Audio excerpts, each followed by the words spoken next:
Hi everyone, welcome to क्यूपन education channel. So HP TET June 25 के लिए जो हमने प्रिपरेशन सीरीज़ स्टार्ट करी हुई है, ये उसका नेक्स्ट पार्ट है।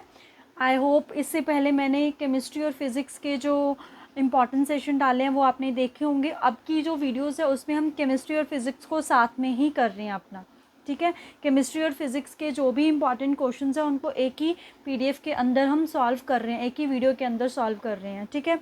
तो हम ऐसे क्वेश्चंस कर रहे हैं जो थोड़े से हायर लेवल के हो, ठीक है। अभी क्योंकि जो लेवल है पेपर का वो इंक्रीज़ हो गया है, तो कैसे कैसे क्वेश्चंस आपको आ सकते हैं वो हमने करने हैं। क्योंकि कैसे क्वेश्चंस आपको आते हैं बार बार जो रिपीट होते हैं, वो मैंने सारे क्वेश्चंस आपको करवा दिए हैं। जब भी थ्योरी लेक्चर्स होते थे मैंने चैप्टर वाइज आपको हर एक, चाहे केमिस्ट्री हो चाहे फिज़िक्स हो, जैसे ही चैप्टर ओवर होता था उसके बाद उसको उन चैप्टर्स में से जो भी आपके PYQ रहे हैं उनके PDFs मैंने आपके साथ अपलोड करे हैं। हमने इंपॉर्टेंट क्वेश्चंस को सॉल्व करा है, ठीक है। उन क्वेश्चंस को तो आपको करना ही करना, उनको नहीं छोड़ना है, क्योंकि वहाँ से आते ही हैं क्वेश्चन। अब क्या है, पेपर का लेवल थोड़ा सेट हाई हो गया है, तो क्या है, हमें न्यू टाइप के क्वेश्चंस करने की ज़रूरत है। तो वो न्यू टाइप्स के क्वेश्चन कैसे हो सकते हैं वही आपके साथ मैं डिस्कस करने वाली हूँ, ठीक है। एक और बात, जैसे बच्चे बोल रहे हैं कि मैम हमें थोड़े से हाई लेवल के क्वेश्चन चाहिए, तो डोंट वरी, एक दो दिन के अंदर मैं टेस्ट सीरीज़ लेके आने वाली हूँ नॉन मेडिकल वाले स्टूडेंट्स के लिए। मेडिकल वालों के लिए भी हो सकती है, क्योंकि उनका केमिस्ट्री, साइकोलॉजी और जो जीके सेशन है वो तो कॉमन ही चलेगा। तो उसमें आपको न्यू टाइप्स के क्वेश्चंस, पुराने जो भी हैं उस टाइप के क्वेश्चंस भी सारा मिल जाएगा, तो आप उनसे देख सकते हो। 20 डेज़ बचते हैं आपके पास, 20 to 25 डेज़। आज 10 हो गए तो 20 अप्रॉक्सीमेट लगा के चलो। तो आज कल परसों 12 तक मैं आपके साथ टेस्ट सीरीज़ जो है वो शेयर कर दूंगी। तो आपके पास आप आइडिया लगा के चलो 18 to 15 डेज़ बचते हैं, तो एनफ है वो क्वेश्चंस को रिवाइज़ करने के लिए। क्योंकि जो लास्ट के ये 20 to 15 डेज़ होते हैं उसमें आपको जितने हो सकते हैं पुराने क्वेश्चंस और नए क्वेश्चंस को अप्रोच करना चाहिए, ठीक है। बाकी अगर अभी आपके पास टाइम है तो थ्योरी क्लासेस को देखें, ठीक है। उससे आपको आइडिया लगेगा कैसे क्वेश्चंस आते हैं, डिफरेंट क्वेश्चंस को आप कैसे अप्रोच कर सकते हो, ठीक है। अभी हम स्टार्ट करते हैं। यहाँ पे आपका फर्स्ट क्वेश्चन क्या है, maximum value of A current from the AC source of 50 hertz is 5 ampere. The time taken by the current to grow from 0 to 2.5 ampere is, कि जो ऑल्टरनेटिंग करंट है उसमें मैक्सिमम जो करंट है वो 5 ampere है हमारे पास, ठीक है। और उसकी फ्रीक्वेंसी कितनी दे रखी है, हमें 50 हर्ट्ज फ्रीक्वेंसी दे रखी है, ठीक है। तो जो करंट है वो 0 to 2.5 जाना है, तो उसको कितना टाइम लगेगा वहाँ तक पहुँचने के लिए, हमें ये फाइंड करना है। तो ये आपका ऑल्टरनेटिंग करंट जो चैप्टर है वहाँ से ये क्वेश्चन आया हुआ है। तो इस चैप्टर को हमने पूरा डिटेल में करा हुआ है, ठीक है। डिस्क्रिप्शन बॉक्स में उस प्लेलिस्ट का लिंक दे दूंगी। What are the alternating current, DC current, कौन कौन सी इसमें छोटी छोटी वैल्यूज़ होती हैं, उनके ऊपर मैंने सारे क्वेश्चंस करवाए हुए हैं, तो आप वहाँ से देख सकते हो। अभी हम इस क्वेश्चन को देखते हैं कि इस क्वेश्चन को हमें कैसे अप्रोच करना है। तो क्या लिखा हुआ है यहाँ पे, कितना टाइम लगता है, maximum value of the current from AC source. तो जो मैक्सिमम, अगर हम करंट की वैल्यू की बात करें, वो होता है हमारे पास I इज इक्वल टू में I note sine omega T, ये होता है हमारे पास।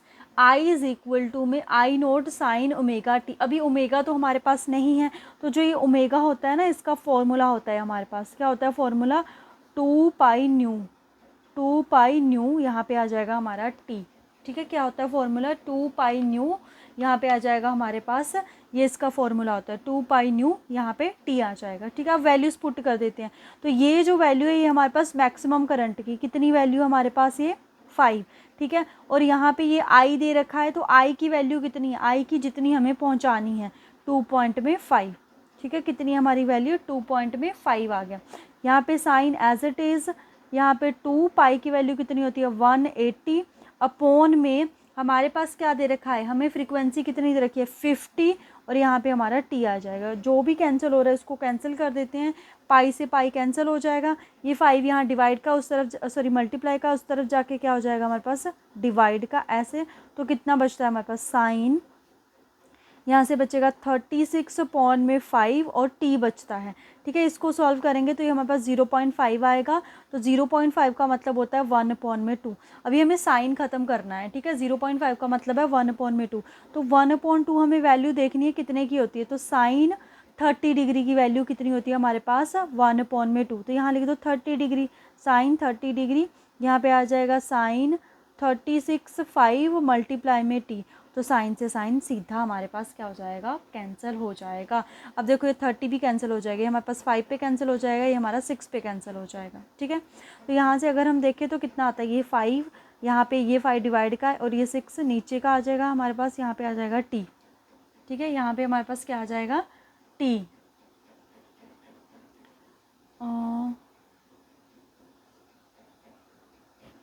ये जो मैंने यहाँ पे करा ना, यहाँ पे मेरी ना मिस्टेक होगी। जो ओमेगा होता है ना, ओमेगा वो 2 पाई न्यू के इक्वल होता है, उसको हम 2 पाई टी के इक्वल लिखते हैं। तो जो ये हमारा 50 था ये मल्टीप्लाई में जाना था। तो देखो यहाँ से हम दोबारा से करते हैं, तो आई की वैल्यू कितनी आई, 2.5, आई नोट की 5, साइन को एज इट इज़ रहने दो, 2 पाई को एज इट इज़ रहने दो, वी जो फ्रीक्वेंसी वो 50 यहीं पुट होना था और यहाँ पे टी आ जाना था, ठीक है। अब इस 5 को इस तरफ ले आओ, इस 5 को अगर हम इस तरफ लेके आएंगे, यहाँ से मैंने कट कर दिया यहाँ पे, तो ये सॉल्व करके कितना आया था 0.5, इसको हमने 1 अपॉन में 2 दे दिया। यहाँ क्या बचा, साइन 2 पाई टी को इकट्ठा कर दिया मैंने यहाँ 50। तो साइन कितने की वैल्यू ये हमारे पास 1 अपॉन में 2 होती है, पाई अपॉन में 6। तो साइन से साइन कैंसिल हो जाएगा, कैसे, देखो साइन पाई अपॉन में 6, यहाँ पे साइन 2 पाई टी मल्टीप्लाई में 50 ऐसे आ जाएगा। साइन से साइन कैंसिल, पाई से पाई कैंसिल, तो बचता क्या है हमारे पास, देखो अब हमारे पास बचता है, यहाँ पे बचता है 2 बचता है, t बचता है, 50 बचता है, इस तरफ 1 अपॉन में 6। अभी हमें t निकालना है, तो t कैसे निकलेगा हमारे पास, t अगर हम निकालेंगे तो ये 1 अपॉन में 6 एज इट इज़ है, नीचे कितना आएगा 100 आ जाएगा, 50 को 2 से करेंगे 100, तो हमारे पास 1 अपॉन में 600 आ जाएगा, 1 अपॉन में 600 आ जाएगा टाइम, ठीक है। अब हम अपने ऑप्शंस पे चलते हैं। देखो ऑप्शंस में ऐसा कोई भी ऑप्शन नहीं है हमारे पास 1 अपॉन में 600 का, तो इसको हमें थोड़ा सा सॉल्व करना पड़ेगा, ठीक है। इसको हम पॉइंट में कन्वर्ट कर लेते हैं। देखो 1 अपॉन में 6 है, इनटू में 1 अपॉन 100 को मैं अलग कर लेती हूँ सिंप्लीफाई के लिए, सिंपल डायरेक्ट भी आप मल्टीप्लाई कर सकते हो। तो ये हमारे पास 0 1, उसके बाद 6 से मैं डिवाइड करूँगी, 6 7 इसे चला जाएगा, ठीक है, अपॉन में 100 आ जाएगा, अपॉन में 100 आ जाएगा। अब ना ध्यान से देखना, यहाँ पे 0.6 नहीं है, 5 है, 1.67, तो ये 1.67 समथिंग है हमारे पास, ठीक है। 1.67 जो लिखा हुआ है इन्होंने, ये हमारे पास है। अभी ये m लिखा हुआ है, m का मतलब होता है यहाँ पे हमारे पास, अगर मैं m की बात करूँ, ऑप्शन में m लिखा होता है, तो m का मतलब होता है हमारे पास मिली सेकेंड, ठीक है। m का क्या मतलब होता है, मिली सेकेंड। अब ये मिली सेकेंड का मतलब होता है कि हमारे पास 1000 होते हैं, जो 1 सेकेंड होता है उसमें 1/1000 मिली सेकेंड होते हैं। तो देखो यहाँ पे तो हमारे पास 100 है, तो अगर 1000 लेके आना तो हमें पॉइंट इस तरफ शिफ्ट करना पड़ेगा, 10 से यहाँ मल्टीप्लाई कर दूँगी, 10 से यहाँ मल्टीप्लाई कर दूँगी, तो ये 1.67 बन जाएगा और नीचे 1000 आ जाएगा। तो 1.67 एज इट इज़ 1 अपॉन का बन गया हमारे पास मिली, और ये सेकेंड। देखो ये छोटा सा ही क्वेश्चन था, इसमें कितनी ज़्यादा आपके पास वो थी कैलकुलेशन थी। तो जो इसका राइट आंसर आया 1.67 मिली सेकेंड आया, ठीक है। इसमें क्या था, मेन क्या था कि आपको ऑल्टरनेटिंग करंट की जो इक्वेशन है, I = I note sine omega T, और I नोट हमारा मैक्सिमम करंट होता है, ओमेगा क्या है, एंगुलर फ्रिक्वेंसी, जिसकी वैल्यू क्या होती है, ये नहीं हमारे पास, ये होती है 2 पाई नहीं। उसके बाद तो वैल्यू डाल के इसको रीअरेंज करके सॉल्व कर रहे हैं, ठीक है। अब चलते हैं नेक्स्ट क्वेश्चन पे। Dolphin, bats and the porpoise produce which type of a waves, ठीक है। तो यहाँ पे लिखा हुआ है ultrasonic, infrasonic, both ultrasonic and infrasonic and none of the above. अब हम पहले इनके बारे में जान लेते हैं कि व्हाट आर अल्ट्रासोनिक और इंफ्रासोनिक, फिर हम आंसर करते हैं, ठीक है। तो अगर हम अपनी जो साउंड की जो रेंज है उसकी बात करें तो वो कितनी होती है, 20 हर्ट्ज से लेकर के 20,000 हर्ट्ज तक, ठीक है। 20 हर्ट्ज से लेकर के 20,000 हर्ट्ज तक, तो सिर्फ हम यही साउंड सुन सकते हैं। अगर कोई भी साउंड 20 हर्ट्ज से नीचे जाते हैं उसे हम नहीं सुन सकते हैं, अगर कोई भी साउंड 20,000 हर्ट्ज से ऊपर जाते हैं उसे भी हम नहीं सुन सकते हैं। सो जो साउंड जिसकी जो वेव्स जो साउंड वेव है जिसकी जो वैल्यू है ना लेस देन 20 हर्ट्ज होती है हमारे पास, क्या होती है, लेस देन 20 हर्ट्ज, उसको हम बोलते हैं इंफ्रासोनिक। क्या बोलते हैं हम उसको, इंफ्रासोनिक। और ऐसी वेव्स जिनकी वैल्यू जो है 20,000 हर्ट्ज से ज़्यादा होती है उनको हम बोलते हैं अल्ट्रासोनिक वेव्स, उनको हम क्या बोलते हैं, अल्ट्रासोनिक वेव्स। ठीक है, ऐसी साउंड वेव्स जिनकी फ्रीक्वेंसी 20,000 से ज़्यादा वो अल्ट्रा, और जिनकी 20 हर्ट्ज से कम वो इंफ्रासोनिक। ठीक है, तो जो हमारी अर्थक्वेक, जब अर्थक्वेक आने वाला होता है ना अर्थक्वेक, तो उसमें जो वेव्स प्रोड्यूस होती है ना अर्थक्वेक, वो इंफ्रासोनिक होती है। कभी देखना जो डॉग्स होते हैं ना, डॉग्स या फिर एलिफेंट्स होते हैं, उनको पहले ही पता चल जाता है कि जो अर्थक्वेक है वो आने वाले, अजीब अजीब सी साउंड्स वो हैं वो प्रोड्यूस करते हैं।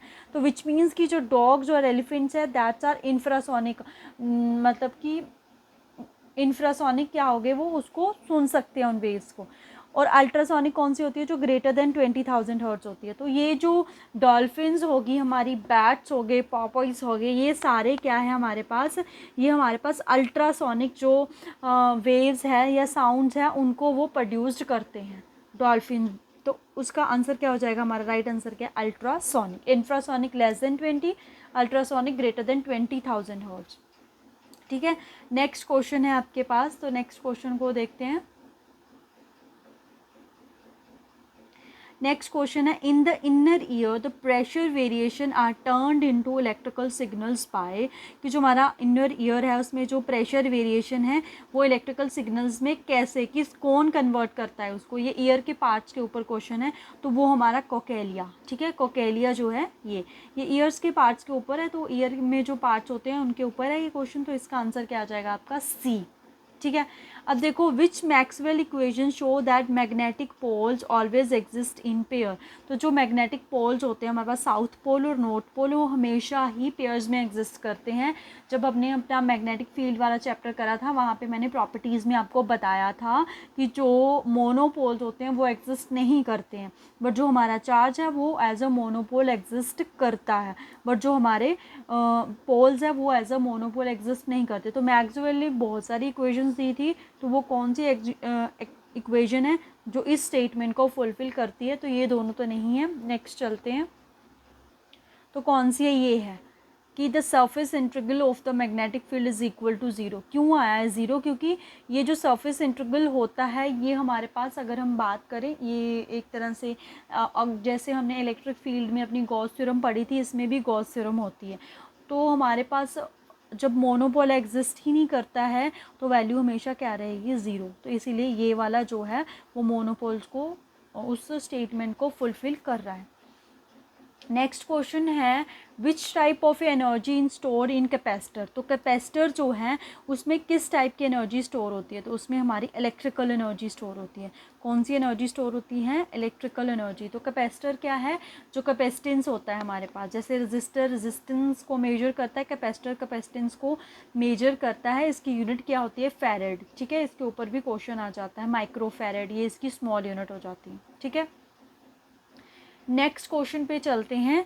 The focal length of N equivalent lens made by a to lenses of A focal length f1 and f2 separated by a small distance x is given by. क्या बोला गया है कि हमारे पास दो लेंस है, कोई भी हो सकते हैं वो, ठीक है, दो लेंस है कोई भी किसी भी टाइप्स के, लेट्स से कि कन्वेक्स है हमारे पास ऐसे, अगर तो वो ऐसे होते कॉम्बिनेशन में, ठीक है, बीच में कोई भी हमारे पास, इसकी फोकल लेंथ 1 थी, f1 थी, इसकी फोकल लेंथ f2 थी, तो हमारा जो ये जैसे ये फॉर्मूला है 1 में f1, 1 में f1 प्लस में 1 में f2, सिंपल ये बनना था। बट अब की जो कंडीशन है, ये जो क्वेश्चन पूछ रहा है उसमें इसने क्या बोला हुआ है कि जो लेंसेज है ना हमारे पास, जो लेंसेज है वो कैसे अरेंज्ड है, ऐसे, जैसे ये प्रिंसिपल एक्सिस पास कर रहा है ना, ऐसे ऐसे अरेंज है, बीच में जो डिस्टेंस है वो कितना है, x डिस्टेंस है। तो इसका जो फॉर्मूला बनेगा वो क्या बनेगा, तो इसका जो फॉर्मूला होता है 1 में f, 1 में f1 प्लस f2 माइनस में x में f1 f2। Option number A क्या है यहाँ पे राइट आंसर। देखो एक और बात, जितना भी मैंने आपके पुराने क्वेश्चंस को एनालिसिस करा है, मैंने आइडिया लगाया है, जो आपका जून का पेपर होता है ना उसमें जो ये चैप्टर है आपका, ऑप्टिक्स बोलते हैं इसको, ठीक है, लाइट्स भी बोल सकते हैं, उसमें से कम क्वेश्चंस देखने को मिलते हैं। ऐसा नहीं है नहीं आता, लास्ट ईयर जो जून का पेपर हुआ था उसमें ऑप्टिक्स में से एक भी क्वेश्चन नहीं आया था, बट जो नवंबर का पेपर हुआ है उसमें 3 क्वेश्चन आए हुए हैं ऑप्टिक्स के। तो ऐसा ही कुछ पैटर्न चलता आ रहा है आपका पीछे से कि जो नवंबर का पेपर होता है उसमें ऑप्टिक्स में से ज़्यादा क्वेश्चन होते हैं, जून वाले में कम होते हैं।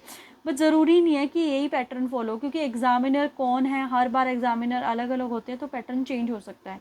इसका मतलब ये नहीं है कि आपने ये चैप्टर छोड़ देना है, बट मैं ये कह रही हूँ कि जितना मैंने एनालिसिस करा है चीज़ों को वो आपके साथ शेयर कर रही हूँ मैं, ठीक है। अब चलते हैं नेक्स्ट क्वेश्चन पे। नेक्स्ट क्वेश्चन है the phenomenon of a polarisation.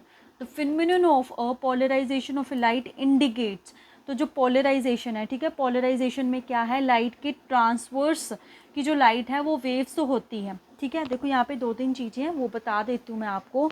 जो लाइट है उसका जो नेचर है वो पार्टिकल नेचर का भी है, ठीक है, पार्टिकल नेचर भी है, और दूसरा वेव नेचर भी है हमारे पास। कौन सा है, वेव नेचर भी। अब ना ये क्वेश्चन आता है कि वो कौन से फिनोमिनन है जो लाइट के वेव नेचर को एक्सप्लेन करते हैं। तो इसमें है इंटरफेरेंस, इंटरफेरेंस, और दूसरा आ जाता है आपका पोलराइजेशन। दूसरा कौन सा आ जाता है आपके पास, पोलराइजेशन, इंटरफेरेंस एंड पोलराइजेशन। अगर हम पार्टिकल की बात करें तो इसमें आ जाता है फोटो इलेक्ट्रिक इफेक्ट। इसमें क्या आ जाता है हमारा, फोटो इलेक्ट्रिक इफेक्ट, ठीक है। रिफ्लेक्शन, रिफ्रैक्शंस, ये सारे फिनोमेनन ये हमारे लाइट के पार्टिकल नेचर में आ जाते हैं। तो ये भी आपका प्रीवियस ईयर क्वेश्चन है कि वेव क्या, जो लाइट का वेव नेचर है वो कौन सा फिनोमेनन शो करता है, इंटरफेरेंस। अब वो बोल रहा है कि जो पोलराइजेशन है वो शो तो यही करता है कि लाइट जो है वो वेव नेचर की है, बट कैसा वेव नेचर है, ट्रांसवर्स। ट्रांसवर्स का मतलब क्या होता है कि जो लाइट हमारी प्रोपेगेट करेगी, ट्रांसवर्स का मतलब क्या है कि जैसे हमारी लाइट जो प्रोपेगेट करेगी ना वो हमेशा परपेंडिकुलर प्रोपेगेट करेगी, ऐसे ऐसे। लाइट ये हमारी है ना तो ऊपर नीचे, ऐसे ऊपर नीचे, मतलब हाथ के ऊपर फिर नीचे, वो क्या हो जाएगा 90 डिग्री का एंगल। जैसे ये पेन है ना तो इस पेन पे देखो वेव कैसे, ऐसे ऐसे, फिर नीचे की तरफ, ऊपर नीचे, तो परपेंडिकुलर कर रही है ना, ऊपर फिर नीचे, ऊपर फिर नीचे, परपेंडिकुलर। तो ट्रांसवर्स नेचर को शो करा था उसने, ठीक है। ऑप्शन नंबर सी क्या है यहाँ पे राइट आंसर। नेक्स्ट क्वेश्चन देखते हैं, for which of the following stopping potential is minimum. कि जो स्टॉपिंग पोटेंशियल होता है वो किसके लिए मिनिमम होता है, तो हमारे पास रेड लाइट के लिए क्या होता है, वो मिनिमम होता है, ठीक है। वेवलेंथ इसकी सबसे ज़्यादा होती है और जो पोटेंशियल है वो क्या होता है, सबसे कम होता है। इन्वर्स रिलेशन में चलते हैं, ठीक है। नेक्स्ट क्वेश्चन है, which of the following spectral series in hydrogen atom gives the spectral line of 4860 angstrom. तो ये जो इसका आंसर है, इसका आंसर है ब्रैकेट। तो ये जो क्वेश्चन है ये मैंने वैसे न्यू टाइप का क्वेश्चन लिया है, मैंने थ्योरी लेक्चर्स के ऊपर इसको आपको चैप्टर को ऐड नहीं करवाया है। वो इसलिए क्योंकि इससे अभी तक ऐसा कोई क्वेश्चन नहीं बना, इनकेस बन सकता है तो वैसा मैंने क्वेश्चन लिया हुआ। अब देखो नेक्स्ट क्वेश्चन पे चलते हैं। नेक्स्ट क्वेश्चन क्या है आपके पास, नेक्स्ट क्वेश्चन है कि the value of the potential energy, kinetic energy, total energy of the electrons in the fourth orbit of A hydrogen atom. तो ये जो हाइड्रोजन एटम है उसको स्टडी करना है हमें। किसको स्टडी करना है, हाइड्रोजन एटम्स को, ठीक है। तो हाइड्रोजन एटम का इसका ना फॉर्मूला है आपके पास, हाइड्रोजन एटम्स का, कि अगर हमें टोटल एनर्जी निकालनी है तो उसका अगर मैं फॉर्मूले की बात करूँ, ठीक है, टोटल एनर्जी हमको निकालनी है तो उसका जो फॉर्मूला है, उसकी जो वैल्यू है वह 13.6/n² इलेक्ट्रॉन वोल्ट। ये हमारे पास फॉर्मूला है, ये रहा फॉर्मूला, ये वाला, ठीक है। 13.6 इलेक्ट्रॉन वोल्ट, ये तो यूनिट आ गई हमारे पास n², where n is the number of the orbitals, ठीक है। ये तो टोटल एनर्जी का फॉर्मूला है। तो जो काइनेटिक एनर्जी है वो हमारे पास -En के इक्वल होती है, और जो पोटेंशियल एनर्जी है वो हमारे पास 2En के इक्वल होती है, ठीक है। तो अभी हम टोटल एनर्जी निकाल लेते हैं, वो कितनी है, 13.6, कौन सा ऑर्बिटल चल रहा है हमारा, 16th, मतलब 4th ऑर्बिटल चल रहा है, 4 का स्क्वायर करेंगे 16 आ जाएगा। जब इसको सॉल्व करेंगे 0.85 इलेक्ट्रॉन वोल्ट आएगा, 0.85 इलेक्ट्रॉन वोल्ट। तो ये तो आ गई हमारी टोटल एनर्जी। काइनेटिक एनर्जी क्या हो जाएगी, plus 0.85 electron volt.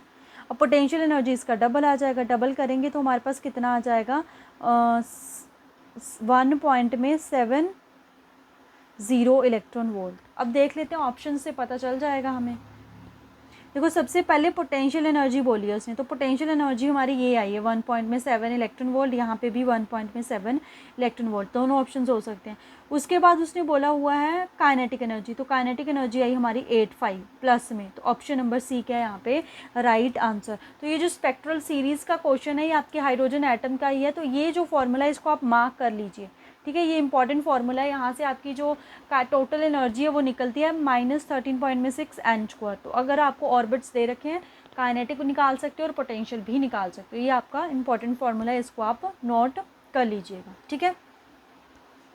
Next question पे चलते हैं। सो नेक्स्ट क्वेश्चन क्या है हमारे पास, which of the following can not be deflected by electric and the magnetic field. इनमें से कौन से पार्टिकल हैं जिसको इलेक्ट्रिक और मैग्नेटिक फील्ड जो है वो डिफ्लेक्ट नहीं करेगी। देखो जो इलेक्ट्रिक और मैग्नेटिक फील्ड है वो सिर्फ और सिर्फ चार्ज्ड पार्टिकल को डिफ्लेक्ट करती है। किन पार्टिकल्स को डिफ्लेक्ट करती है, सिर्फ और सिर्फ चार्ज्ड पार्टिकल्स को। तो इसमें अनचार्ज्ड पार्टिकल जो है, ठीक है, जिनके ऊपर कोई चार्ज नहीं होता है, उसको ये डिफ्लेक्ट नहीं करेगी, तो वो है हमारा गामा पार्टिकल्स। और ये हमारी इलेक्ट्रोमैग्नेटिक वेव्स भी होती है, गामा रेज, ठीक है। इलेक्ट्रोमैग्नेटिक वेव्स को हमने कैसे याद करा हुआ है, CGX UV IR MR करके, ठीक है। तो गामा पार्टिकल्स है उसको जो है ये इलेक्ट्रोमैग्नेटिक और मैग्नेटिक जो फील्ड है वो, sorry, electric and magnetic field जो है वो डिफ्लेक्ट नहीं करेगी। अल्फा पार्टिकल क्या है, हमारा हीलियम एटम होता है, तो उसमें चार्ज है तो उसको वो डिफ्लेक्ट कर देगी। बीटा पार्टिकल ही हमारा इलेक्ट्रॉन्स होता है, तो उसको भी वो डिफ्लेक्ट कर देगी, ठीक है। नेक्स्ट क्वेश्चन देखो, विच of the following is the nuclear reactor setup in India in 1956। मतलब जो ये न्यूक्लियर रिएक्टर है उसका नाम क्या है, उसका नाम है Apsara, not Aspera, is Apsara, APSARA, ठीक है, एस अप्सरा है इसका नाम। देखो नेक्स्ट क्वेश्चन है, what is the ratio of nuclear radii of hydrogen 1 and aluminium 1327। देखो ये भी एक अलग सा क्वेश्चन है, इसका एक छोटा सा फॉर्मूला है, उसको आप नोट डाउन करिएगा, वहाँ से हम इस क्वेश्चन को सॉल्व करेंगे, ठीक है। तो देखो जो रेडियई होती है ना हमारे पास, जैसे ये उसका फॉर्मूला ये होता है, radii is equal to R0 A⁻⁴ where A is a mass number. A क्या है आपका मास नंबर, ठीक है। तो हमें ये हमारी हाइड्रोजन की होगी, उसके बाद एल्यूमिनियम की लिखेंगे, एल्यूमिनियम की भी क्या आ जाएगी R0 as it is mass number की पावर 1/3, दोनों को डिवाइड करेंगे, रेशो निकालनी है ना दोनों की रेडियस की, R0 तो R0 कैंसिल। अभी हमें मास से वो है, तो हाइड्रोजन का मास कितना दे रखा है हमें 1, तो 1 का क्यूब रूट। नीचे एल्यूमिनियम का मास कितना दे रखा है 27, तो 27 का क्यूब रूट, 27 का क्यूब रूट, तो कितना आ जाएगा हमारे पास 1/3, क्योंकि 1 का क्यूब तो 1 होता है, 27 का क्यूब कितना होता है 3। तो रेशो क्या आ जाएगी हमारे पास, रेशो की बात करें तो रेशो आ जाएगी हमारे पास 1:3, रेशो क्या आ जाएगी 1:3। तो ये छोटा सा एक फॉर्मूला था, उसको आपने लर्न करना है। देखो ये जो चैप्टर है ना, यहाँ पे मैंने उन चैप्टर्स के क्वेश्चन लिए हैं जो मैंने थ्योरी लेक्चर्स में नहीं करवाए हैं, बट मेरे को लगता है कि यहाँ से क्वेश्चन एक आधा, ज़्यादा नहीं, एक आधा क्वेश्चन आ सकता है। कैसा क्वेश्चन आ सकता है वही मैं आपके साथ डिस्कस कर रही हूँ यहाँ पे, ठीक है। अब चलते हैं नेक्स्ट क्वेश्चन पे, ये भी बहुत इंपॉर्टेंट क्वेश्चन है आपका, अल्फा बीटा एमिशन के ऊपर है ये। देखो इसमें क्या लिखा हुआ है कि कोई भी ए पार्टिकल है, उसका एटॉमिक नंबर 86 है, मास नंबर ये, उसके बाद ये हो गया। In this reaction how many alpha and the beta particles are emitted, alpha and the beta particles are emitted, ठीक है। तो इसको देखो हमने कैसे सॉल्व करना है।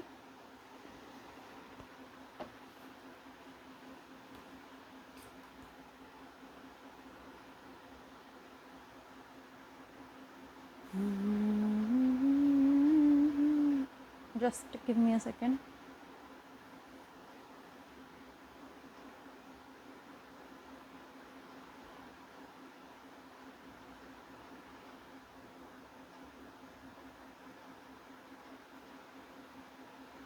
हाँ अब देखो, अभी आपको याद रखना है कि जो अल्फा पार्टिकल है ना वो हमारे पास हीलियम होता है, हीलियम, तो हीलियम का एटॉमिक नंबर है 2, मास नंबर है 4। और जो बीटा पार्टिकल्स हैं वो होते हैं हमारे पास इलेक्ट्रॉन, उसका हम -1 मान लेते हैं, मास तो अप्रॉक्सीमेटली 0 ही ले लिया हमने, ठीक है। तो ये होता, अब हो क्या रहा है इक्वेशन में, देखो ए से हमें 86, जस्ट गिव मी क्वेश्चन, देखूँ मैं, 86 से 2 मिल रहा है हमें बी, 84 210, 84 210, ठीक है, 84 210। तो जब भी अल्फ़ा डीके होता है हमारे पास, क्या होता है, अल्फ़ा डीके मतलब अल्फ़ा पार्टिकल आते हैं, तो जो हमारा मास नंबर है ना वो डिक्रीज़ करता है बाय, अगर मैं बात करूँ 4, और जो एटॉमिक नंबर है वो डिक्रीज़ करता है बाय 2। ये चीज़ें आपको याद रखनी पड़ेगी कि जब भी अल्फ़ा डीके होगा एटॉमिक नंबर 4 से डिक्रीज़ करता है, और एटॉमिक मास 4 से डिक्रीज़ करता है, और नंबर 2 से। और जब बीटा डीके होता है हमारे पास, क्या होता है, बीटा डीके होता है, तब हमारे पास मास नंबर में कोई चेंज नहीं आता है, हमारा जो एटॉमिक नंबर है वो इंक्रीज़ कर जाता है 1 से, एटॉमिक नंबर जो है वो इंक्रीज़ कर जाता है 1 से। अब इसका कैसे यूज़ करके हमने अल्फ़ा और बीटा पार्टिकल्स को निकालना है, ठीक है। तो यहाँ पे देखो अल्फ़ा पार्टिकल में ही मास नंबर चेंज होगा, इसमें तो मास नंबर चेंज नहीं होने वाला है। तो मास देखो कितने से चेंज हो रहा है हमारे पास, 220 से लेके मतलब 210 पे पहुँच गया, कितने का चेंज आया, 12 का। तो अगर एक अल्फ़ा पार्टिकल होता तो 4 का चेंज आना था, कितने का चेंज आया, 12 का। तो हमारे पास एक पार्टिकल होता तो 4 का चेंज था, ठीक है, एक पार्टिकल होता तो 4 का चेंज था, यानी कि 4 मास है, यहाँ पे लिखूँ ना मैं, 4 मास है तो एक पार्टिकल आता है, एक मास होगा तो 1/4 आएगा। अभी 12 मास है तो मल्टीप्लाई 12 से कर दो, 4 1 ज़ा 3, तो यानी कि 12 पॉइंट में 3 करेंगे, 3 अल्फ़ा पार्टिकल। अल्फ़ा पार्टिकल 3 है हमारे पास, ऑप्शन ए और बी में से आंसर हो सकता है। अभी हमें बीटा पार्टिकल्स निकालने हैं, तो बीटा को कैसे निकालना है हमें, ठीक है। अब हमें क्या निकालना है, बीटा पार्टिकल्स। तो बीटा पार्टिकल्स के लिए हम देखेंगे, बीटा पार्टिकल्स के लिए, ठीक है, हमें क्या देखना है, क्योंकि बीटा में हमारे पास एटॉमिक नंबर का ही चेंज है। अभी एटॉमिक नंबर कितना चेंज हुआ, 86 से 84 पहुंचा है हमारे पास, ठीक है, एटॉमिक नंबर जो है 86 से 84 पहुंचा है हमारे पास, 86 से कहाँ पहुंचा है, 84, ओके। कितने का चेंज, अभी अगर हम इसमें अल्फ़ा पार्टिकल देखें 86, ये 84 तो पहुंचा है हमारे पास, ठीक है, 84 तो हमारे पास पहुंचा है। कितने अल्फ़ा पार्टिकल बने हमारे, 3, एक का कितना होता है, 2, तो कितना चेंज आया, 86 माइनस में 6, कितने का चेंज आया हमारे पास, 86 माइनस में 6 कितने का चेंज आया, 80 का, ठीक है, 80 का। यहाँ पे कितना, 84, हमारा कितना आ रहा है यहाँ पे 80, तो कितने का चेंज आया, 84 और 80 में कितने का डिफरेंस है, 4 का डिफरेंस है, तो 4 का डिफरेंस हुआ, विच मीन्स बीटा पार्टिकल कितने हुए, 4। तो ऑप्शन नंबर कौन सा है यहाँ से सही हमारा पास, ऑप्शन बी जो है वो राइट आंसर है हमारे पास, ठीक है, जो ऑप्शन बी है वो क्या हमारे पास राइट आंसर है यहाँ पे, ठीक है। थोड़ा सा लेंथी क्वेश्चन था, पर कैसे अप्रोच करा वो मैंने बता दिया आपको, कैसे अप्रोच करा, पहले अपना एटॉमिक नंबर है उसको माइनस करके 12 आया, जो अल्फ़ा पार्टिकल है एक का 4 होता है, तो 12 कितने होंगे हमारे पास, 3। उसके बाद हमने मास का देखा, क्योंकि 3 अल्फ़ा पार्टिकल एमिटेड हुए हैं, तो एटॉमिक नंबर कितने से डिक्रीज़ करा होगा, एक का अगर 2 है, क्योंकि एक अल्फ़ा पार्टिकल हीलियम के इक्वल होता है, एक अल्फ़ा पार्टिकल हीलियम के इक्वल होता है। तो 3 थे तो 3 कितने होंगे, 6, 86 में से 6 माइनस करेंगे 80, बट यहाँ पे 84 है, यानी कि कितने का चेंज बचा, 84 माइनस 84 का, तो बीटा पार्टिकल कितने हैं, 4, ठीक है। नेक्स्ट क्वेश्चन देखो, ये हमारा डायोड का क्वेश्चन है, ठीक है, ये किसका क्वेश्चन है हमारे पास, डायोड का। काफ़ी अच्छा है, इजी क्वेश्चन है, देखो आप इसको इजीली सॉल्व कर सकते हो। Which among the following is forward bias, हमें बताना है फॉरवर्ड बायस में कौन सा है। तो पहले हम देख लेते हैं what is forward bias and reverse bias, तब इस क्वेश्चन को आंसर करेंगे, ठीक है। तो एक है फॉरवर्ड बायस और दूसरा है हमारे पास रिवर्स बायस, ठीक है, फॉरवर्ड बायस और हमारा रिवर्स बायस, फॉरवर्ड बायस और रिवर्स बायस, ओके। तो देखो एक ना हमारे पास पीएन जंक्शन डायोड होता है, क्या होता है, पीएन जंक्शन डायोड होता है, उसको ना हम ऐसे रिप्रेजेंट करते हैं, कैसे, ऐसे रिप्रेजेंट करते हैं, ठीक है, उसको हम कैसे रिप्रेजेंट करते हैं, ऐसे, ठीक है, उसकी रिप्रेजेंटेशन की। तो ये जो है ये उसकी पी साइड और ये कौन सी है, उसकी एन साइड। देखो अब ये बैटरी के टर्मिनल है, लेट्स से हमारे पास ऐसे है, यहाँ मैंने नेगेटिव लगा दी, यहाँ पे मैंने पॉजिटिव, बैटरी टर्मिनल में ये पॉजिटिव होता है, ये नेगेटिव होता है। तो अगर जो P है वो पॉजिटिव से कनेक्टेड हो, जो P टाइप है वो पॉजिटिव से कनेक्टेड हो, तब हम बोलते हैं फॉरवर्ड बायस। अब अगर ऐसा होता, ऐसा, यहाँ मैं नेगेटिव लगा देती, यहाँ मैं पॉजिटिव लगाती, ऐसा होता, तो इसमें क्या था, इस चीज़ में क्या था हमारे पास कि जो हमारा नेगेटिव टर्मिनल है वो ये P है, ये N है, वो P से कनेक्टेड है, तो ये रिवर्स बायस हो जाना था। जब पॉजिटिव टर्मिनल P से कनेक्टेड है तो फॉरवर्ड बायस है, जब पॉजिटिव टर्मिनल नेगेटिव से कनेक्टेड है तो रिवर्स बायस है। ये तो ठीक है। अब ना क्वेश्चन में चलते हैं। देखो क्वेश्चन में देखो ध्यान से, ये हमारी पॉजिटिव साइड है, यहाँ पे वोल्टेज कितनी दे रखी है +5, और ये हमारी नेगेटिव साइड है, यहाँ पे वोल्टेज कितनी दे रखी है, यहाँ पे भी प्लस दे रखी है। अब तो दोनों साइड ही प्लस दे रखी है, हम कैसे डिसाइड करेंगे कौन सा फॉरवर्ड है कौन सा रिवर्स है। तो जब दोनों साइड पॉजिटिव ही दे रखी हो तो हमें ग्रेटर वैल्यू देखनी पड़ेगी, कौन सी ग्रेटर वैल्यू है, और वो ग्रेटर वैल्यू P से कनेक्टेड होनी चाहिए। तो ये रहा P, यहाँ पे 5 है, यहाँ 10 है, तो 10 तो नेगेटिव से कनेक्टेड होगी, तो ये हमारा फॉरवर्ड वाइज में नहीं है।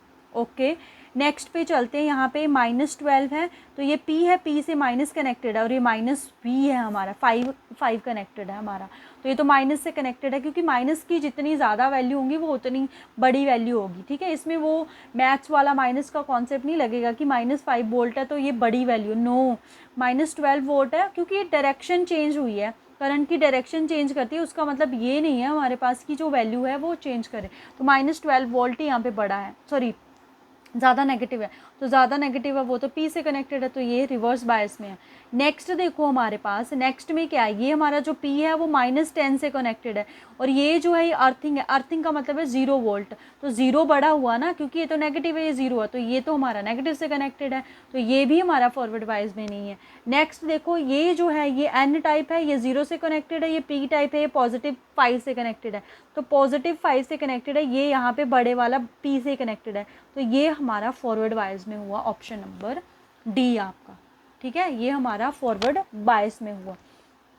नेक्स्ट क्वेश्चन देखो, नेक्स्ट क्वेश्चन है ट्विंकलिंग ऑफ अ स्टार्स। ठीक है, twinkling of a star is based on the which of the phenomenon, reflection of a light, refraction of a light, polarization of a light and interference. तो इसका जो right answer है वो है हमारे पास रिफ्रैक्शन ऑफ अ लाइट। ठीक है, क्या है इसका right answer, refraction of a light. देखो नेक्स्ट क्वेश्चन है, car moves 1/3 distance with the speed of this and 2/3 with the 60 km/h average speed. देखो इस क्वेश्चन को हम कैसे करना है,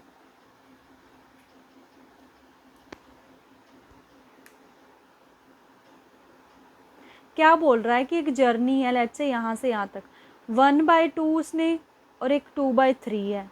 ठीक है, 1/2 है और 2/3 है, ये जर्नी है उसकी। ठीक है, तो जो पहले वाली जर्नी है उसको वो 60 किलोमीटर से कर रहे हैं, उसको वो 20 से कर रहा है, इसको वो 20 किलोमीटर से कर रहा है, और जो नेक्स्ट वाली है उसको वो 60 किलोमीटर से कर रहा है, km/h से स्पीड दे रखी है, हमें एवरेज निकालनी है।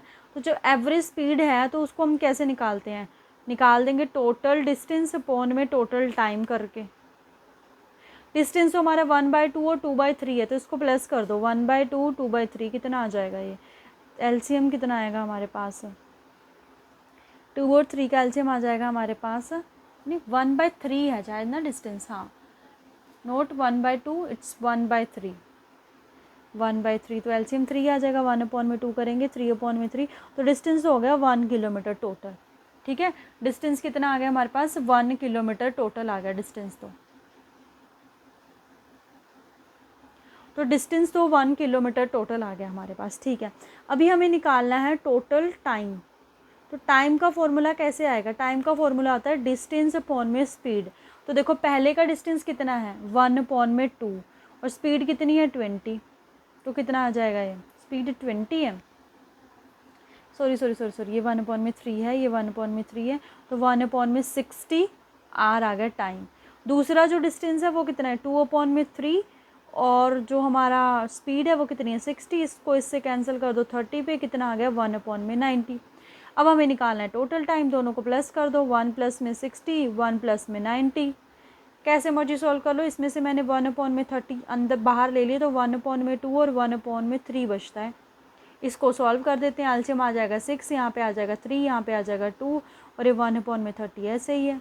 तो ये क्या बचेगा 1/30, ऊपर आ गया 5, यहाँ पे आ गया 6, 5 1 6, 1/36 आर, ये आ गया हमारा टाइम। अभी हमें स्पीड निकालनी है, तो टोटल डिस्टेंस तो 1 आया, टोटल टाइम कितना आया 1/36, तो ये 36 ऊपर चला जाएगा, तो 36 आर कितना टाइम लगेगा? 36 आवर। सो ये रहा इसका ऑप्शन नंबर डी जो है वो क्या है हमारे पास right answer, 36 kilometre per hour average speed आ गई। नो टाइम नहीं, उसने स्पीड पूछी थी, है ना। अब नेक्स्ट क्वेश्चन है, a heavy and a light body are drop from the top of the tower which will reach the ground first. कि एक हैवी बॉडी है और एक लाइट बॉडी है, उनको हम टॉप ऑफ टावर से नीचे फेंकते हैं, तो कौन फर्स्ट ग्राउंड पे रीच करेगा? तो अगर हम अपना एक सेंस लगाएं तो हम बोलेंगे कि जो हैवी बॉडी है वो जल्दी, बट यहाँ पे condition if no air resistance, कि कोई भी एयर रेजिस्टेंस नहीं है। तो जब कोई भी एयर रेजिस्टेंस नहीं होता है तो चाहे हैवी बॉडी हो चाहे हमारे पास लाइट बॉडी हो, दोनों सेम स्पीड से नीचे चलते हैं, तो बोथ, तो इसमें क्या होगा, दोनों ही सेम टाइम पे नीचे आएंगे। ठीक है। नेक्स्ट क्वेश्चन है हमारे पास, a bomb at rest explode into two equal pieces, the angle between the velocity vector at which the two pieces fly off will be. देखो एक बॉम्ब है वो एक्सप्लोड हुआ, ठीक है, एक बॉम्ब दो इक्वल पीसेस में, एक इधर गया एक इधर गया, तो हमें बताना है कि उसमें एंगल कितना होगा। तो जब भी ऐसा होता है कि बॉम्ब दो इक्वल पीसेस में क्या होगा, एक्सप्लोड होगा, तो लॉ ऑफ कंजर्वेशन को जो मोमेंटम है उसको कंजर्व्ड रखने के लिए वो एंगल, क्योंकि इक्वल पीसेस में अपोजिट डायरेक्शन में जाएगा, तो एंगल हमारा 180 बनेगा। तो 180 मीन्स की पाई। ठीक है। नेक्स्ट क्वेश्चन देखते हैं। नेक्स्ट में, in a beaker of water and iron nail sinks but cork of same mass float why. कि जो एक आयरन नेल है वो सिंक कर जाती है, बट जो कॉर्क है वो सेम मास का है, फ्लोट करता है। इसका रीजन क्या है? Density of A iron nail is more than of water. Density of iron nail is more than that of water. Okay. Density of a cork is less than of a water. Buoyant force acting on a nail is less than the gravitational force.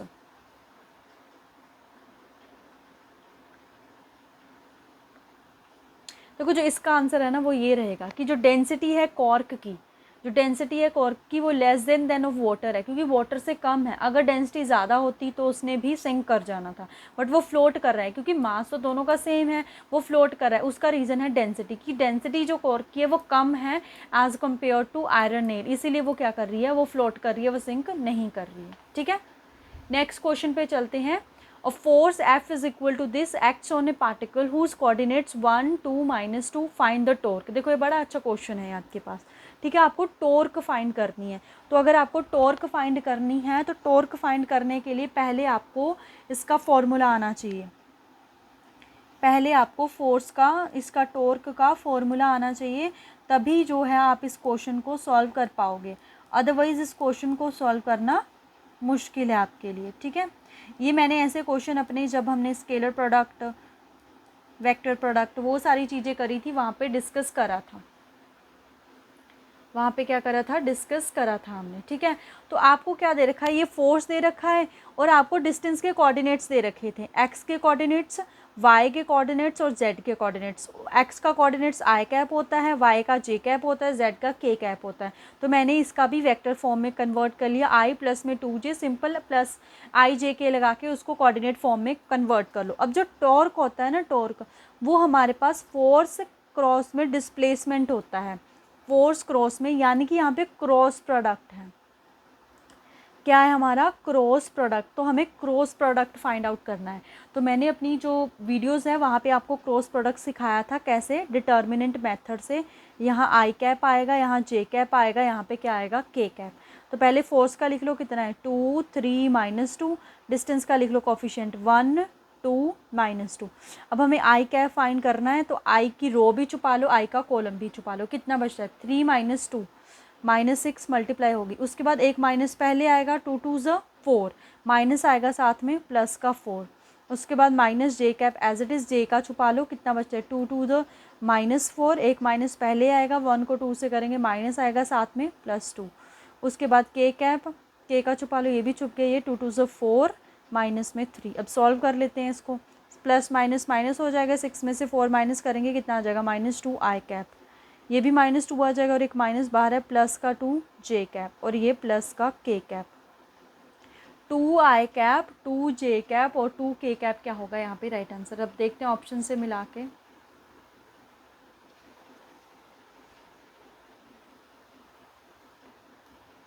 तो ये देखो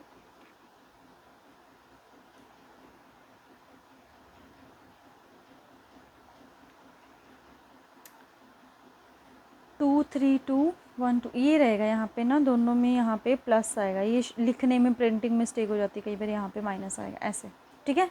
तो ये क्या रहेगा इसका right answer, option number A. तो dot पर अगर देखो यहाँ पे फोर्स होता है ऐसे ही डिस्टेंस, आपको वर्क डन निकालने को बोलता, वो क्या निकालने को बोलता, वर्क डन, फिर आपने दोनों का सिंपल डॉट प्रोडक्ट करना था। डॉट में कैसे करते हैं, इनको आई को आई से मल्टीप्लाई, जे को जे से और के को के से, आई जे के हट जाता है, सिंपल हमारे पास स्केलर प्रोडक्ट आता है। क्योंकि स्केलर प्रोडक्ट, स्केलर क्वांटिटीज़ क्या होती है, उसमें डायरेक्शंस नहीं होती है, आई जे की वैल्यू नहीं होती है। जो हमारा वेक्टर प्रोडक्ट होता है उसमें डायरेक्शन भी होती है, मैग्नीट्यूड भी होती है, इसलिए साथ में आई जे के कैप आएगा। तो जो टॉर्क है वो हमारे पास वेक्टर क्वांटिटी है, दैट्स वाई उसके साथ आई जे के कैप भी आया, तो इसका आंसर क्या आएगा, ए, ठीक है। नेक्स्ट क्वेश्चन देखो, an earth satellite is moving around the earth in circular orbit, which of the following is conserved, कि जब सर्कुलर ऑर्बिट में घूम रही है अर्थ तो कौन सी चीज़ जो है वो कंजर्व्ड रहेगी, वो रहेगी एंगुलर मोमेंटम, एंगुलर मोमेंटम, ठीक है। नेक्स्ट क्वेश्चन के ऊपर चलते हैं। नेक्स्ट क्वेश्चन है, which of the following graph represent the correct variation of A pressure with depth below the surface of the ocean, कि प्रेशर की डेप्थ के साथ हमें वेरिएशन बतानी है। तो जितनी ज़्यादा डेप्थ होगी उतनी ज़्यादा हमारा प्रेशर होता है, डायरेक्टली रिलेशन है। यहाँ तो कांस्टेंट है, ये नहीं हो सकता है। देखो हाइट को ज़्यादा करें, यहाँ पे हाइट 1 होगी, 2 होगी, 3 होगी, 4 होगी, 5, प्रेशर सेम रह रहा है, ये नहीं हो रहा है। यहाँ पे जैसे जैसे हम हाइट को बढ़ा रहे हैं तो हमारा जो प्रेशर है वो कम हो रहा है, तो ये भी नहीं हो सकता है। यहाँ पे देखो प्रेशर, हाइट बढ़ रही है तो प्रेशर ज़्यादा हो रहा है। यहाँ पे पहले एक फिक्स्ड प्रेशर है, उसके बाद प्रेशर इंक्रीज़ हुआ है, यही होगा, क्योंकि पहले एक फिक्स्ड प्रेशर होगा फिर इंक्रीज़ होगा। तो ऑप्शन बी क्या है यहाँ पे राइट आंसर, ठीक है।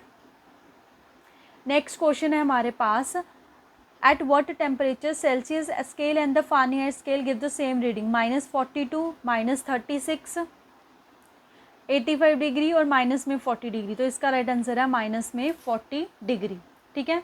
नेक्स्ट क्वेश्चन है, when gas in a vessel expand it's internal energy decrease the process involved. तो जब इंटरनल एनर्जी डिक्रीज होगी तो हमारे टेम्परेचर में वेरिएशन आती है।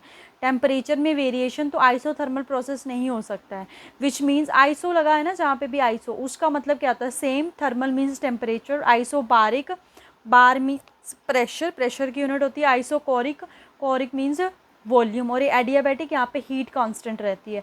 तो यही जो जब गैस जो एक्सपैंड करती है, इंटरनल एनर्जी डिक्रीज करती है, तो वो एडियाबैटिक प्रोसेस होता है, हीट जो है वो कांस्टेंट रहती है हमारे पास, ठीक है। नेक्स्ट क्वेश्चन है, oxygen and the hydrogen are same temperature T, the ratio of the mean kinetic energy of the oxygen molecule to that of the hydrogen molecule will be. देखो जो काइनेटिक एनर्जी है वो हमारे पास 3/2 kT के ऊपर depend करती है। K is Boltzmann constant, K is Boltzmann constant, इसकी वैल्यू फिक्स है, और T इज़ अ टेम्परेचर। तो जब दोनों ही सेम टेम्परेचर पे है तो रेशो तो सेम ही रहेगी, क्योंकि किसी मास पे, किसी एटॉमिक नंबर पे, किसी चीज़ पे वो डिपेंड नहीं कर रही है। तो दोनों की काइनेटिक एनर्जी क्या रहेगी, सेम, 1:2 में 1 क्या रहेगी इसकी रेशो, ठीक है। अभी ये नेक्स्ट क्वेश्चन देखो, a metallic hollow sphere filled with the water having a small hole at the bottom is used as a bob of the simple pendulum. The time period of a such pendulum is, कि एक होलो sphere है, ठीक है, ऐसे यहाँ पे क्या है, उसमें एक होल कर दिया उसके बॉटम पे, तो उसको एज अ बॉब यूज़ किया जा रहा है, उसको क्या है एज अ बॉब यूज़ किया जा रहा है। तो हमें बताना है कि जो उसका टाइम पीरियड है वो क्या करेगा, उसका जो टाइम पीरियड है वो क्या करेगा, हमें ये बताना है, ठीक है, उसका टाइम पीरियड क्या करेगा। तो ये हमारे पास बॉब है एक तरह से, ठीक है, ये बॉब है। बॉब में क्या है, यहाँ पे बिल्कुल बॉटम में एक क्या कर दिया गया, होल, ठीक है। तो जो पहले तो देखो टाइम पीरियड का फॉर्मूला क्या होता है हमारे पास, 1/2π√L/g। ये सारी वैल्यू तो कांस्टेंट है, एल पे डिपेंड कर रहा है, क्या इससे एल को डिफरेंस पड़ेगा, यस, क्योंकि जो लेंथ होती है ना हमारे पेंडुलम की वो सेंटर ऑफ मास पे डिपेंड करती है। तो जब ये होल है तो वाटर नीचे की तरफ जाएगा, तो सेंटर ऑफ मास क्या होगा, जो इसका नीचे की तरफ जाएगा, तो लेंथ जो है वो डिक्रीज़ कर जाएगी।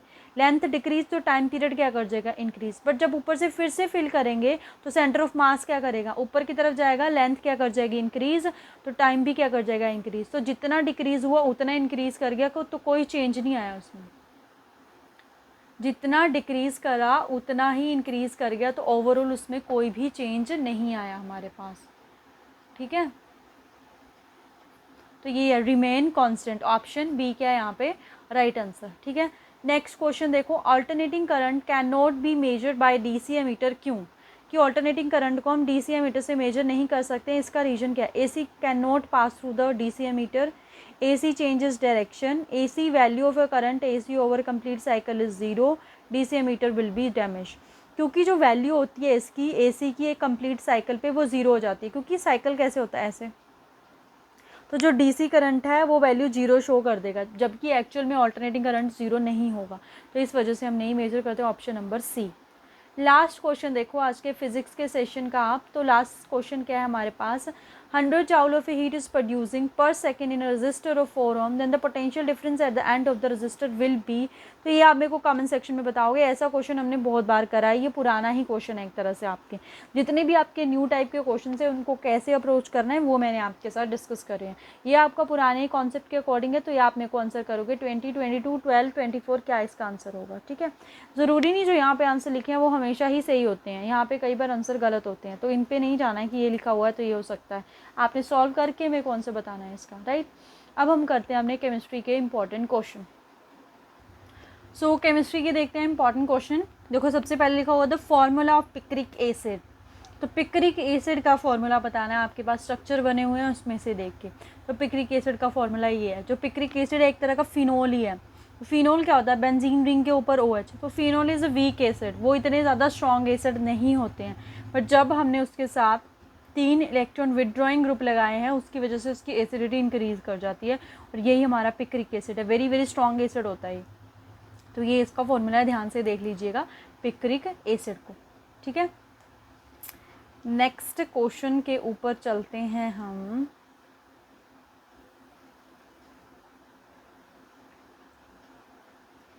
The compound which has the highest boiling point, तो बॉइलिंग पॉइंट बताना है, तो जब भी हमारे पास बॉइलिंग पॉइंट आता है तो हम हाइड्रोजन बॉन्डिंग देखते हैं कि कहीं हाइड्रोजन बॉन्डिंग का कॉन्सेप्ट तो नहीं है, तो इसमें देखो क्या आ रहा है, नाइट्रोजन आ रहा है, नाइट्रोजन आ रहा है, यहाँ पे तो कुछ नहीं आ रहा है, यहाँ पे ऑक्सीजन, तो हाइड्रोजन बॉन्डिंग है हमारे पास कॉन्सेप्ट। तो हाइड्रोजन बॉन्डिंग क्या होती है, हाइड्रोजन बॉन्डिंग होती है हमारे पास जो मोस्ट इलेक्ट्रोनेगेटिव एलिमेंट होते हैं और जो हाइड्रोजन होता है जब वो कंबाइन होती है वहाँ पे हाइड्रोजन बॉन्डिंग होती है। तो मोस्ट इलेक्ट्रोनेगेटिव एलिमेंट कौन कौन से, फ्लोरीन है, ऑक्सीजन है, नाइट्रोजन है, तो जब इनके साथ हाइड्रोजन कंबाइन होता है तब हमारे पास हाइड्रोजन बॉन्डिंग आती है, तो जब जितनी ज़्यादा हाइड्रोजन बॉन्डिंग उतना ज़्यादा बॉइलिंग पॉइंट, तो यहाँ पे नाइट्रोजन है, यहाँ पे भी नाइट्रोजन है, यहाँ पे भी ऑक्सीजन है, तो दोनों में ही इनमें हाइड्रोजन बॉन्डिंग, इसमें नहीं है तो इसका बॉइलिंग पॉइंट तो गया नीचे। दोनों में ज़्यादा इलेक्ट्रोनेगेटिव कौन है, O, तो O वाला जो है वो ज़्यादा इलेक्ट्रोनेगेटिव है, विच मीन्स कि इसका बॉइलिंग पॉइंट क्या होगा, ज़्यादा, option number C, that is your butanol है, ये 4 कार्बन नंबर है ना, तो नेमिंग हमने सारी सीख ली है, कैसे करते हैं ऑर्गेनिक रिएक्शन सारा हमने देखा हुआ है, आप देख सकते हो चैनल पे विजिट करके। ठीक है, यहाँ पे मैं अब आपको इतना नहीं करवाने वाली हूँ, तो बहुत ज़्यादा लेंथी हो जाएगी वीडियोस हमारी। ठीक है, नेक्स्ट क्वेश्चन पे चलते हैं, which organic compound has a sweet smell, ये हमारे पास क्या दे रखे हैं, हमारे फंक्शनल ग्रुप दे रखे हैं, अमाइड्स, अल्कोहल, कार्बोक्सिलिक एसिड और एस्टर्स, इसमें से एक फंक्शनल ग्रुप की जो स्मेल होती है वो स्वीट होती है, काफ़ी फ्रूटी लाइक स्मेल होती है, तो वो कौन सा फंक्शनल ग्रुप है, वो है आपके पास एस्टर। ठीक है, कौन सा फंक्शनल ग्रुप है, एस्टर, तो ऑप्शन नंबर डी क्या है यहाँ पे right answer. Next question is that the first organic compound prepared in the lab was, जो ऑर्गेनिक कंपाउंड है वो पहले होता था कि नेचुरली एग्जिस्ट करते हैं, बट एक ऑर्गेनिक कंपाउंड, जो पहला ऑर्गेनिक कंपाउंड लैब में बनाया गया था वो है हमारे पास यूरिया, याद रखना है इसको, वेरी वेरी इंपॉर्टेंट क्वेश्चन है ये, the first organic compound prepared in the lab was urea. ठीक है, नेक्स्ट है हमारे पास अकॉर्डिंग टू बॉयल्स लॉ, क्या होता है, बॉयल्स ने क्या बोला था, वॉल्यूम और प्रेशर के बीच उन्होंने रिलेशन दिया था कि दैट वॉल्यूम और pressure are inversely proportional, volume और pressure are inversely proportional at constant P, तो ऑप्शन नंबर डी क्या है यहाँ पे राइट आंसर हमारे पास। ठीक है, नेक्स्ट क्वेश्चन देखो क्या लिखा हुआ है, the chalcogen group has the electronic configuration.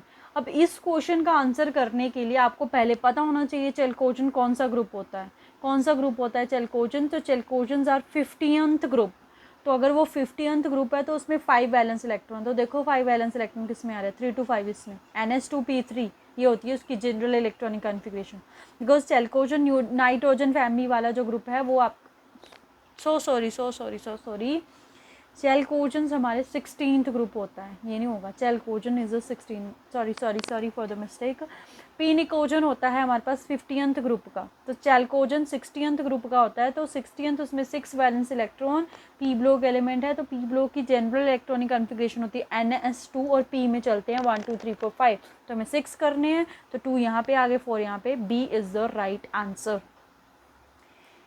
In the acidic medium, KMnO4 will change H2H4S to, कि जब एसिडिक मीडियम है KMnO4 जो इसको है, ये आपका टी ब्लॉक का है, थ्योरी टाइप क्वेश्चन है, इसको आपको लर्न करना पड़ेगा कि इसको ये किस में चेंज करेगा।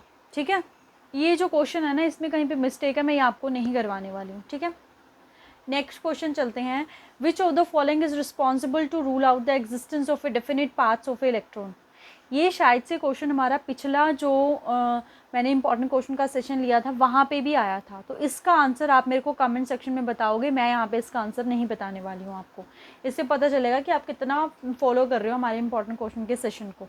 ठीक है, तो मैं 38 का आंसर नहीं कर रही हूँ, या आप मेरे को कमेंट सेक्शन में इसका आंसर बताओगे। ठीक है, नेक्स्ट क्वेश्चन है which of the following does not exist. इसमें से जो कौन सा है वो एग्जिस्ट नहीं करता है। जीनोन, ये हमारे पास है hexafluoride, xenon oxo tetrafluoride, xenon difluoride और नियोन डाइफ्लोराइड। अभी जो नियोन है ना, देखो जो ये सारी नोबल गैसेज है, जीनोन और नियोन दोनों नोबल गैसेज है, बट जो नोबल गैसेज है वो कंपाउंड तो नहीं बनाती है, बट जो हमारी जीनोन और क्रिप्टोन है इनके कंपाउंड्स होते हैं। किस वजह से? क्योंकि इनकी आयनाइजेशन इंथैल्पी और इलेक्ट्रोनेगेटिविटी ये सारी चीज़ें थोड़ी कम हो जाती है, उस वजह से ये थोड़ी सी रिएक्टिव हो जाती हैं, ये रिएक्ट करती है। But neon is very very stable noble gas, तो वो कंपाउंड नहीं बनाती, तो ऑप्शन सी जो है वो यहाँ पे राइट आंसर है। Next is the which of the following has the highest bond dissociation energy. देखो इस क्वेश्चन को समझना है, यहाँ पे एक्सेप्शन है। ठीक है, इस क्वेश्चन को आपने समझना है, यहाँ पे क्या है आपकी एक्सेप्शन।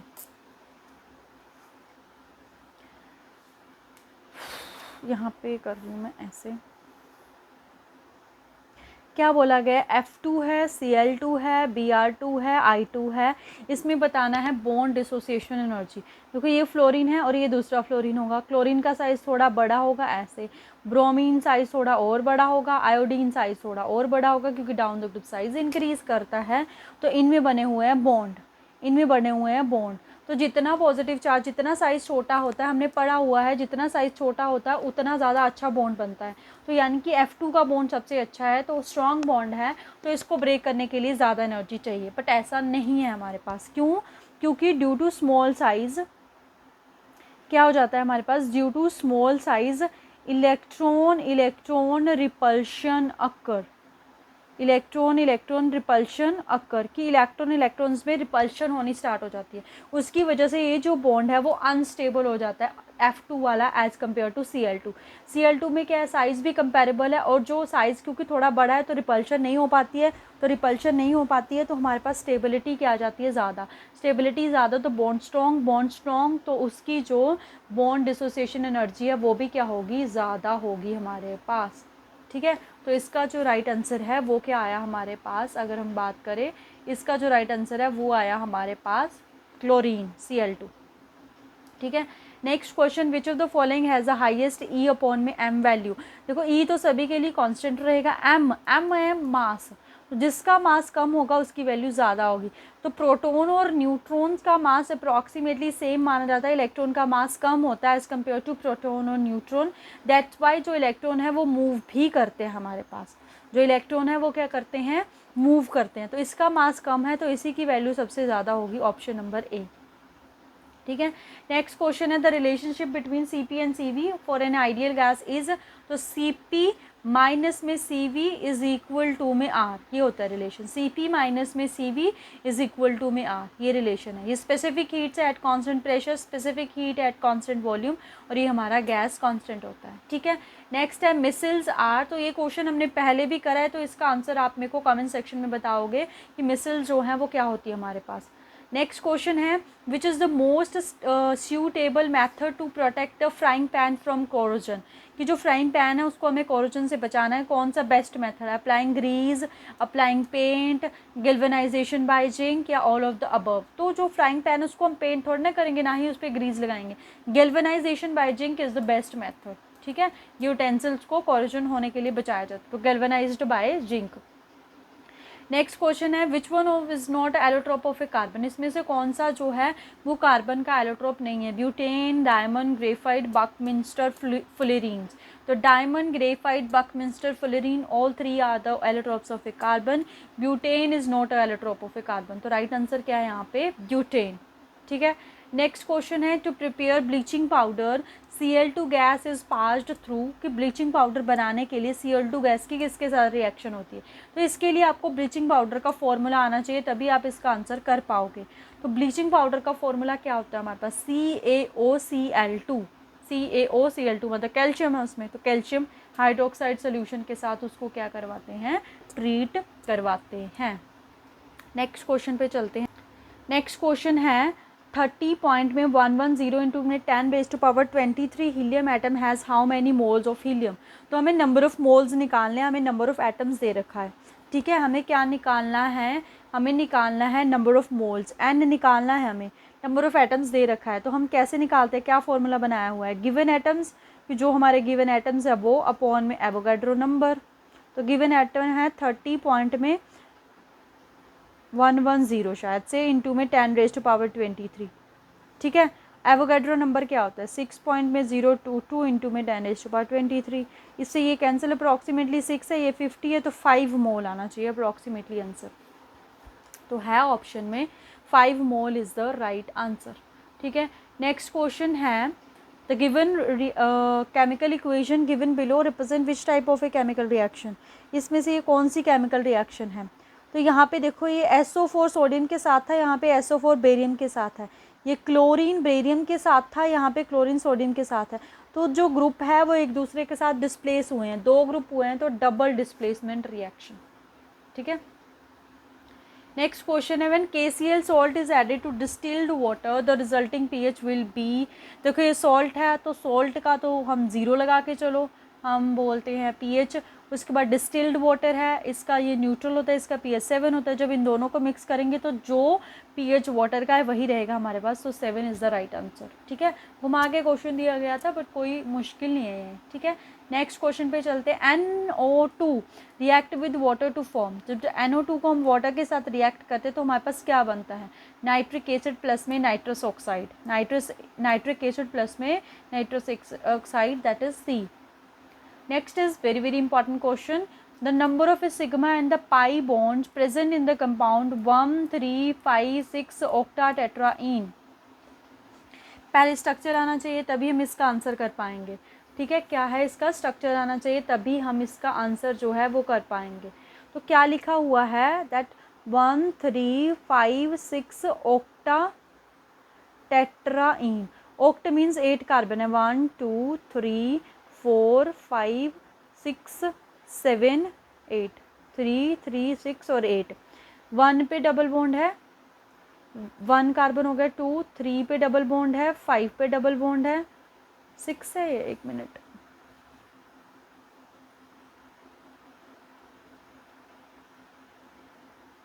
वन 3, 5, 6, यस 6 पे भी है, 3 हो गया, मैंने गलत कर दिया ना, यहाँ पे ये 4 कार्बन था, यहाँ पे ये 5 था, तो यहाँ पे नहीं आना था ये। अच्छा ये 3 पे करा ना, ये तो 3 पे हो गया, ये 5 पे हो गया, ये 6 कार्बन पे भी है। ठीक है। बाकी एज इट इज़, बाकी वैलेंसी कैसे पूरी होगी, हाइड्रोजन के साथ 2 बॉन्ड है, 2 हाइड्रोजन, इसके 3 बॉन्ड है, 1 हाइड्रोजन, इसके भी 3 बॉन्ड है, 1 हाइड्रोजन, इसके भी 3 बॉन्ड है, 1 हाइड्रोजन, इसके भी 3 बॉन्ड है, 1 हाइड्रोजन, इसके 4 बॉन्ड है, कोई भी हाइड्रोजन नहीं, इसके 3 बॉन्ड है, 1 हाइड्रोजन, इसका 1 बॉन्ड है, 3 हाइड्रोजन। तो पाई बॉन्ड तो हमारे पास 4 पाई बॉन्ड है। सिग्मा बॉन्ड काउंट करें, 1, 2, एक सिग्मा होता है इसमें, 1, 2, 3, 4, 5, 6, 7, 8, 9, 10, 11, 12, 13, 14, 15, 16, 17। तो 17 सिग्मा और 4 pi, 17 sigma 4 pi is the right answer. ये रहा 17 सिग्मा और 4 pi is the right answer. ठीक है। नेक्स्ट क्वेश्चन है हमारे पास that the which of the following mixture is known as a synthesis gas. कौन सी गैस को हम सिंथेसिस गैस बोलते हैं, तो कार्बन मोनोऑक्साइड प्लस में H2 is a synthesis gas. Next है हाउ मच, नहीं ये रहा the hybridization of a xenon in xenon F2। तो तो कैसे निकालते हैं हम हाइब्रिडाइजेशन, ये क्वेश्चन हमने करे हुए हैं। इसमें आपको निकालना पड़ेगा कोऑर्डिनेशन नंबर। हाफ जीनोन है, 8 फ्लोरीन है तो ऐड होंगे 10, 10/2, 5 कोऑर्डिनेशन नंबर आ गया, तो sp3d, 3 1 4 1 5, ये रहा sp3d। sp3d के आगे यहाँ पे राइट आंसर। नेक्स्ट क्वेश्चन देखो, लिखा हुआ है how much charge is required to reducing 1 mole of this to this, कि 1 मोल को इससे रिड्यूस करना है, Mn2 पॉजिटिव, Mn2 पॉजिटिव। तो यहाँ पे भी मैंगनीज की ऑक्सीडेशन स्टेट निकालनी पड़ेगी। कैसे निकलेगी? ऑक्सीजन की कितनी होती है? -2। देखो यहाँ पे निकालूँ मैं, MnO4 नेगेटिव है, कैसे निकालेंगे इसको x मान लो, प्लस में 4, ऑक्सीजन की होती है -2, ऑक्सीजन की होती है -2 इज इक्वल टू में -1, x -8 इज इक्वल टू में -1, x कितना आ जाएगा? -1 + 8 करके +7, तो +7 से कहाँ पहुँच गई है? +2, 5 का चेंज हो गया, तो हमें कितना चाहिए? 5 farad. Option number B is the right answer. Next that the formula of oleum is, तो ओलियम का फॉर्मूला क्या होता है हमारे पास? H2H2O7, ठीक है। नेक्स्ट क्वेश्चन है, when the copper metal is dropped in H2SO4 the gas is evolved in, तो इसमें H2 गैस निकलती है, कॉपर और सल्फेट बॉन्ड, कॉपर सल्फेट, और कौन सी गैस निकलेगी? H2 गैस निकलेगी हमारे पास। नेक्स्ट क्वेश्चन है, when we move from left to right in the periodic table which one of the following statement is false? False statement बतानी है। The metallic character of element decrease, yes, जब हम along the period चलते हैं, इस तरफ को चलते हैं पीरियोडिक टेबल में, तो मेटेलिक कैरेक्टर डिक्रीज करता है, इस तरफ को, नीचे को, डाउन द ग्रुप इंक्रीज करता है, तो ये तो सही है। The number of valence electron increase, yes, इस तरफ को इंक्रीज करते हैं। बोरॉन फैमिली में 3 होते हैं, फिर 4, फिर 5, फिर 6, फिर 7, तो हमारे पास क्या है? वो इंक्रीज़ करते हैं। क्या इंक्रीज़ करते हैं? Number of valence electron. The atom can easily loose electron, ये स्टेटमेंट गलत है यहाँ पे, ऑप्शन नंबर सी, क्योंकि इस तरफ को न्यूक्लियर चार्ज बढ़ता है। क्या बढ़ता है? न्यूक्लियर चार्ज बढ़ता है इस तरफ को, तो अगर न्यूक्लियर चार्ज बढ़ रहा है तो एटम ईजिली लूज नहीं हो सकता है हमारे पास, ठीक है। नेक्स्ट क्वेश्चन पे चलते हैं हम। तो नेक्स्ट क्वेश्चन है, aqua regia is a mixture of, तो ये हमने क्वेश्चन पहले करे हुए हैं, एक्वारीजिया किसका मिक्सचर होता है, तो आप ये मेरे को कमेंट सेक्शन में बताओगे इसका आंसर क्या होगा। नेक्स्ट क्वेश्चन है, which of the following is most commonly anodized, किसको, कौन सी मेटल जो है वो ईजिली एनोडाइज्ड हो जाती है? एल्यूमिनियम, सोडियम, लिथियम, कैल्शियम, तो इसका आंसर है एल्यूमिनियम। एनोडाइज्ड का मतलब क्या है? कि अपने ऊपर ऑक्साइड की लेयर बनाना ताकि वो कोरोजन से खुद को बचा सके, तो एल्यूमिनियम में ऐसी नेचुरल प्रॉपर्टी होती है कि वो बहुत ईजिली एनोडाइज्ड हो जाती है, ठीक है।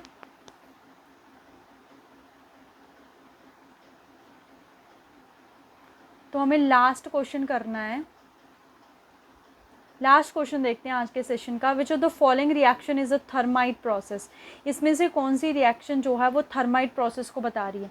आयरन ऑक्साइड का एल्यूमिनियम के साथ ये बनेगा, फिर मैंगनीज का है, फिर कॉपर का है, फिर आयरन के साथ कॉपर सल्फेट का है। तो थर्माइट प्रोसेस है, इसको आपको लर्न करना पड़ेगा, इंपॉर्टेंट है, ये रेलवे ट्रैकिंग के लिए यूज़ होता है। तो ये हमारे पास है आयरन, क्योंकि रेलवे ट्रैकिंग में आयरन तो है, तो ये है हमारे पास इसका Fe2O3 प्लस में 2Al, इससे 2Fe और Al2O3, और काफ़ी अमाउंट में हीट निकलती है, तो एक्सोथर्मिक रिएक्शन होती है, ठीक है। तो इसीलिए इसको रेलवे ट्रैकिंग के लिए, रेलवे की जो ट्रैक है उसको ज्वाइन करने के लिए यूज़ किया जाता है, क्योंकि काफ़ी अमाउंट में यहाँ पे क्या निकलती है? हीट निकलती है। तो इसका राइट आंसर क्या है? ऑप्शन नंबर ए हमारे पास। तो ये थे आपके इम्पॉर्टेंट क्वेश्चन, आई होप आपके लिए हेल्पफुल रहे होंगे। अगर हेल्पफुल रहते हैं तो चैनल को शेयर एंड सब्सक्राइब ज़रूर कीजिएगा। तो आज के लिए इतना ही, बहुत ही जल्दी नेक्स्ट वीडियो में मिलेंगे। Thank you so much, happy learning.